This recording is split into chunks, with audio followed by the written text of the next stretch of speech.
We are Ole Miss Rebels. As Mississippi's flagship university, we dig deeper, see farther, work harder. We pioneered human organ transplants. We helped prove Einstein's theory of gravitational waves.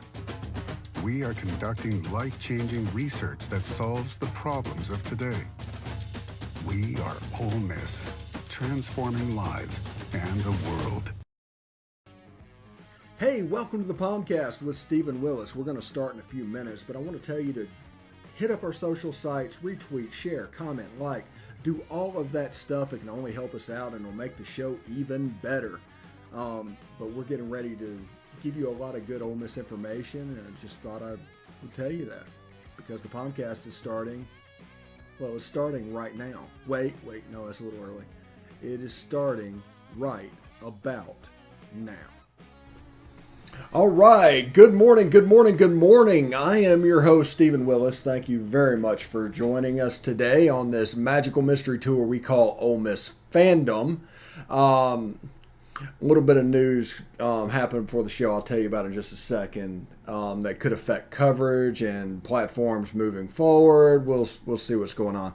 But I do want to tell you about Travel and Cruise World. That's 1-800-330-7461. That is 1-800-330-7461. And what I want to do is basically you can find a local to advertise or do your brand when you go on vacation to Central Florida, and you have a local to know all the mask mandates in this rapidly changing world to where you can enjoy it, where you can have fun and not really worry about something popping up out of nowhere that could have at the last second been avoided and ruin your vacation. It'd be like see Central Florida like a local, I put it. So go to www.travelandcruiseworld.com. Again, that is travelandcruiseworld.com.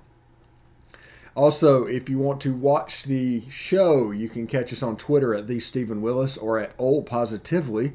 You can catch us on Facebook at facebook.com/POMcast. You can catch us on YouTube at Positively Ole Miss. Subscribe, hit the bell. You'll not only know that we're streaming, you'll know what we're streaming about. And of course, we're on Twitch, Positively Ole Miss, all one word.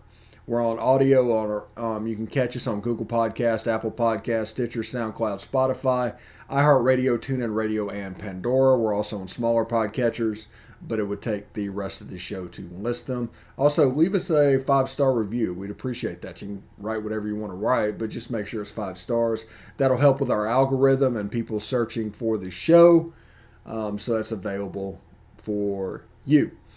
Also, do want to say, just to let you know, as many people know from my Twitter profile and whatever, I'm a brain tumor survivor. And Vanderbilt just called me and let me know that it is growing again. Yay, it's growing. So I have to have what is called a gamma knife procedure, which is really enhanced and directed radiation to try and kill it one last time.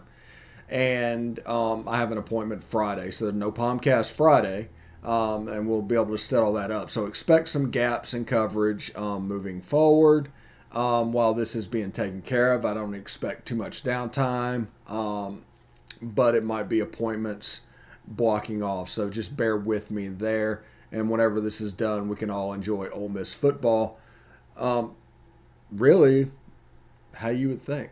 So yesterday was Ole Miss Media Day, where several players came, gave a press conference. Lane Kiffin talked. We got practice highlights, the whole 9 yards, and got some little early impressions. Now, it's a helmets practice. There's nothing to glean really from this practice other than where players are lining up and what they're doing. Other than that, there's not a lot you can glean. It's like we said in Acclimation Day.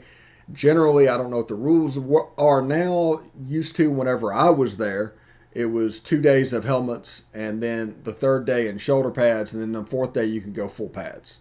I don't know if that is still the same. I haven't heard any different, so we'll proceed like it's the same unless we hear other information. Now, you know what? We're going to start off with the press conference stuff and move on from there. and we'll talk about JRP and Orlando and Lamana and all the whole 9 yards there. So here's the press conference. So we've had 2 practice. Good to get the players out there, just in helmets. So still a lot of work to do, but it's good to finally get back out on the field with them. Somewhat of a normal situation. So, proud of the vaccination part by our players, staff, and really everyone in contact with our players, which is a lot of people. I think that's over 240 people. So I think that shows a lot about their safety, but also their commitment to each other. That to not just protect themselves, but to protect bringing something in here. So that took a while to get to that point, and I think it's really neat. I think it's a really good message, to the rest of the state and other people. Get what you emphasize. So it's great to see. But very competitive practices. 2 fields going. A lot of guys rotating 1s, 2s, 3s, 4s. For guys to have a lot of competition opportunity and figure things out early in camp. Well, I mean, like I've said before, he's still a quarterback mentally. He's going to think like when a play is called, and he knows what I'm looking for. So him being in the slot does a lot of work for us on the offense. So he's going to get to the right spot when I expect him to, and that's how that chemistry is going to happen. And from being a quarterback to just going to slot receiver, I mean, he did good against Indiana, but now this guy has footwork, and he has footwork, and he's getting more familiar with the routes and how to attack angles. So I think that's going to be a big notice on him. I mean, everybody's a safety. I think Coach Patrick do a great job of making me and also like me as an older guy and the younger guys like learn different positions, because like when you learn everybody's position, then you understand the scheme better and the defense better. So like guys play everywhere in the secondary. It just help you as better as a player and to be more versatile as a player. The more versatile you are, the more better you are as a player, and maximize your opportunities. First couple of days have been, it's kind of like first couple of days. Getting used to it, getting used to the movements, getting used to getting back in shape, well, football shape, I should say. And I haven't really necessarily gotten reps in the slot, but I've done a couple one-on-ones in the slot, but we're getting there. I think we're coming along. It's only day 2. You're going to have a couple problems. Just being day 2 with fatigue and just getting back in football shape. But schematically and everything, I think the team is further along than we were last year. A lot more. We just look a lot more confident out there, knowing the scheme and the communication as well on the back end, and just continuing to work. It just kind of comes more natural to me. I have a little bit more experience at right guard as well. So, I mean, it's great. I mean, I love right guard. I mean, doing whatever the team needs to win, and I'm just thankful right guard is an option right now. So, Yeah, Kincaid and Luke will be in a really big competition for that spot. Knowing that John at times could go back there, and but the focus is John playing a receiver, because I don't think he can get really good at that doing both, having never done it before. So, he's basically there, full time for right now, early in camp. See how we can develop him there, and that's really the only fair thing to do to him. If you go back and forth, it's just too hard at this level to get really good at it. Nano's been a great get for us, because now we have a center who actually plays center. Ben can go back to what he was playing. Caleb can go back to what he was playing, and they just feel more comfortable there. So I mean, playing more comfortable, it's only a positive. It just I guess it just come natural. Just the love of the game, and just it's an alpha male game. You know what I'm saying? Just bring guys up and just like be a leader for like the young guys and whoever need it. Like it's an alpha male game, and just go out there and be an alpha male. It's just that energy and that swagger. it all comes from the love of the game, I think. To answer the first one, well, if I'm out on the slot, that gives another back an opportunity to be in the backfield. And if we have two backs on the field, that's a dangerous game, a real dangerous game. And me and I being able to move out. Henry can move out too. Henry probably move out a little bit too. We'll both actually probably move in and out. And so that gives our offense a little bit more, fire on it. Yeah, this team, like I've said before, I've tweeted out and stuff, this team's just closer. I feel like, no knock on my past teammates and stuff. I just feel like something different about this team as a whole team. The defense, the offense, we're all gelling together. Everybody's just buying in. Everybody's trusting the process, and this camp so far is going good. Orlando is a phenomenal player, highly knowledgeable player as well. He's played in some successful offenses in his career, and the knowledge that he brings and the skills that he brings to our O-line room is very valuable. Well, a lot of competition there. It was kind of, Chance coming in. Obviously, we lost somebody that had a lot of experience playing there, but Chance has experience, so that helps out there. Chance has done a good job playing some more, 2 different positions through 2 days. So it's good to have. And if we're going to be really good on defense, we need a lot of guys to play well, because nowadays you can't play, all the snaps and play really well, in my opinion, especially with tempo and a little bit more of tempo, I guess, with Tennessee on our schedule now, coming on our schedule a year ago. So.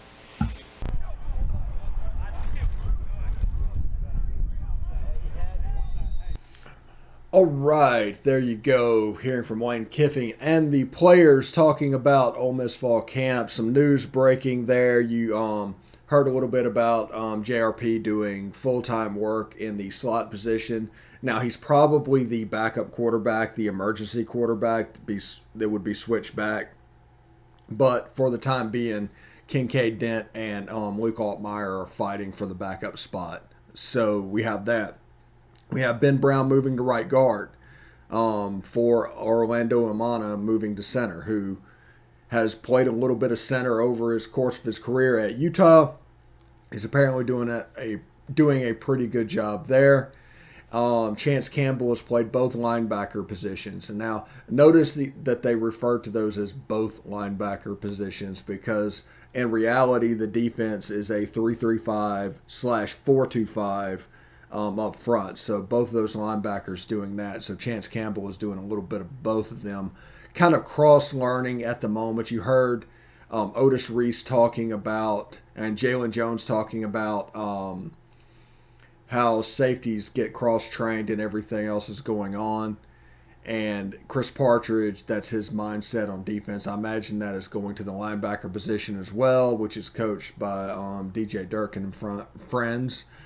And you have that. So when we come back, we're going to take a short break. When we come back from break, we're going to talk about JRP moving to slot and what that could mean, along with Jerry and Ely getting snaps at the slot position. It feels like a little 10 personnel might be in our future. Ostensibly a 10 personnel. It might be 20 personnel as far as we know. But that could be in our future. And what can that exactly look like? So when we come back, we'll take care of that. Until then, I want you to guys stick around. Of course, remember our chat is open. You can do it. I can see it at full time even when it's not up on the screen. So if you comment in the Facebook comment, if you comment on YouTube, if you comment on Twitch, if you comment on our Discord, it will pop up on the chat. It'll coalesce that and do all of that, which is pretty cool, actually. So we're going to take a short break. When we come back, real quick, I need to do this. Just a second. Let's see that. Need to reset that. And when we come back, we will talk about JRP and Orlando Umana. So stick around.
All right, we are back. Welcome back to the POMcast. I am, of course, your host, Stephen Willis. Thank you very much for joining us today.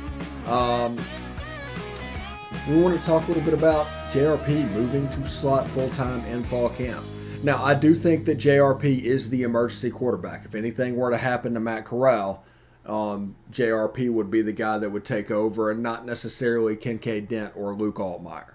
But as it sits now, in a perfect world where Matt Corral remains completely upright and healthy, I think JRP is going to go out that way. And during the whole time, that may change later in the season with Luke Altmaier's knowledge of the offense and where he sits on his redshirt year, and all of that stuff is going to play a factor.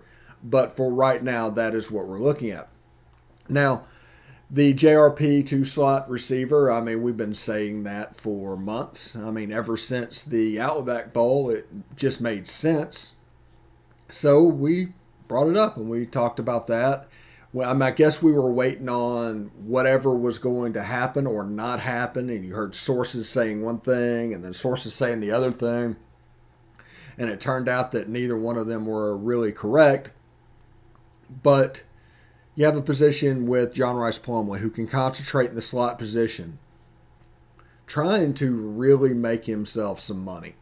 And the slot in this offense, as you heard Matt Corral say, does a ton of work because they are the ones that keep the safety focused forward and the linebacker focused back. So it's either going to open up the run game or the deep shot, and if they do what they're supposed to do, that gap between the free safety and the linebackers are going to open up, and all of a sudden the slot and the tight end are able to do some work. So it's really nice to see how this offense works, and now with footwork and coaching and all that, I don't expect a difficult transition for John Rice.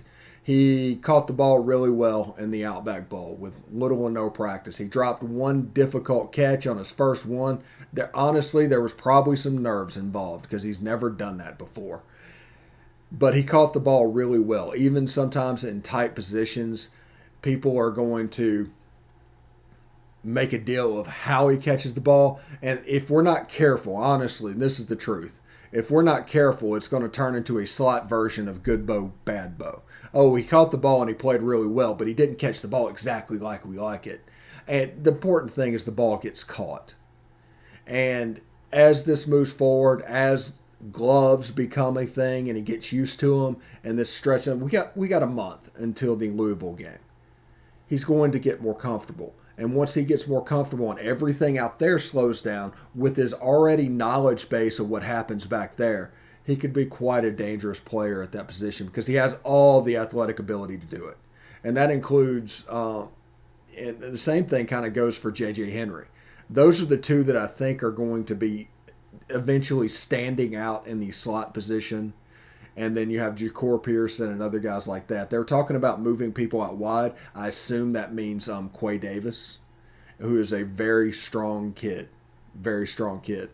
And you saw in our newcomers to watch, listen to several podcasts, several people that had eyes on the subject. Apparently Tysheem and Braylon are showing out at the first part of camp, which makes sense because Tysheem is supposedly was the number one player on our board last year, and Braylon, if this was a normal year, would have had a chance to be a 5-star.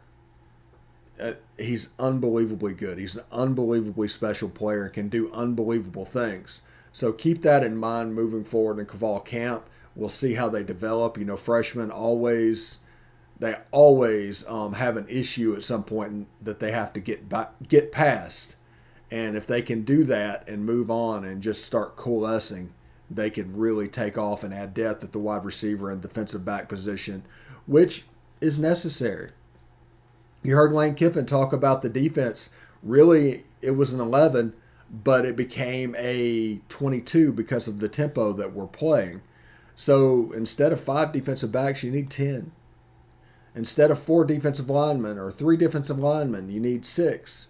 3 linebackers, you need 6. And the math trust me, adds up. It does. Trust me. Yeah. So, we have that going on with JRP, and I look forward to him really contributing because he has the athleticism and temperament for that position. And with Matt Corral playing quarterback, there's going to be some damage there because of familiarity with the slot last year. There's going to be times that he looks there against a certain coverage because he's used to seeing it. Now, we do need to hope Matt Corral eliminates the disaster games until we see it. We can't prove that it's happened. It might have already happened. He might have made the mental tweaks necessary for that to happen. But until we see it, we don't know. So this is not an answer we're going to have until after we finish 12 regular season games. And if no disaster games show up, well, he proved that it can happen. Now, he might have a 2-interception game. He might have a 3-interception game. And that's normal in football. Can't have a 6-interception game. Can't have a 5-interception game. Those are the disaster games we're talking about. 3 games, 3 interceptions, that is just a bad day at the office playing the quarterback position. That's expected, and most every quarterback has gone through that. So, also, Orlando Amana playing center, allowing Ben Brown to move out to right guard. You heard that on the Media Day press conference. You heard a lot of comfort in Ben Brown's voice. Apparently, I don't know this for sure, but just the way it sounded, I'm sure he would do whatever was asked of him. But he looks like it feels good that he gets to play right guard again. That's kind of his natural position, and he was kind of pigeonholed into center last year, which was necessary. Was absolutely necessary because of what we had on the roster. But now Orlando Amana, an all-conference guy from Utah, comes in, playing center. You have Ben Brown on the right, Kalen Moore on the left. At left tackle, we have Nick Broker, our resident Rivals 5.5 3-star that was mocked after he was signed when other services had him up as a 4-star.